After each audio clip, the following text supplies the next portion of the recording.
బాబు దగ్గరికి వెళ్ళడానికి ట్రైన్ ఎక్కాము. ట్రైన్లో అందరూ చెన్నైలో దిగిపోయారు. మేము ఒక్కళ్ళమే ఉన్నా, ఆ పక్కన అందరూ ఎవరో చెన్నైలో ఎక్కిన వాళ్ళు ఉన్నారు అంతే తప్ప. ట్రైన్ 2.5 hours లేట్ కూడా ఉంది. అలా పడి వెళ్తా ఉన్నాం.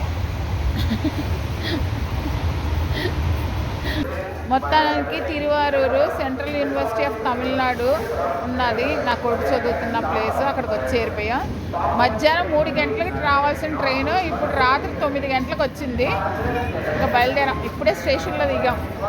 ఇంకా ట్రైన్స్ బస్సులు వెళ్ళిపోతాయంట. కొంచెం గమ్మున వెళ్ళిపోయి అక్కడికి చేరుకోవాలి. Okay, I'm very happy. ఎందుకంటే చాలా ఈ సెమ మొత్తం నా కొడుకు రానే లేదు. వాడిని చూడడానికి వచ్చిందని చాలా హ్యాపీగా ఉంది. వెళ్ళాలి. ఇంకా మొత్తానికి సెంట్రల్ యూనివర్సిటీ ఆఫ్ తమిళనాడుకి వచ్చేసాము.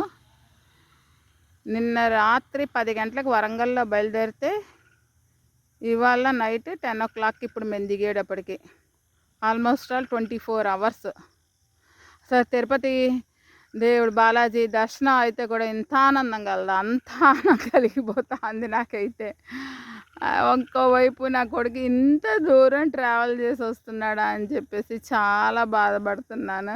వాడు వచ్చి ఒకరోజు రెస్ట్ తీసుకుంటానంటే నేను ఎప్పుడు కూడాని ఏంట్రా నువ్వు మరీను అనేది. ఇవాళ నేను ట్రావెల్ చేసి వస్తే నాకు తెలుస్తూ ఉంది. అది నా కొడుకే అనుకుంటా వస్తున్నాడు. నా కొడుకే. ఏ బాబు, అక్కడ బ్యాగ్ ఉందనేసి డాడీ అక్కడే ఉండిపోయారు. హాయ్ బాబు, హౌ ఆర్ యూ? ఓయ్ బాబు కుట్టి, ఎంత దూరం ట్రావెల్ చేస్తున్నా.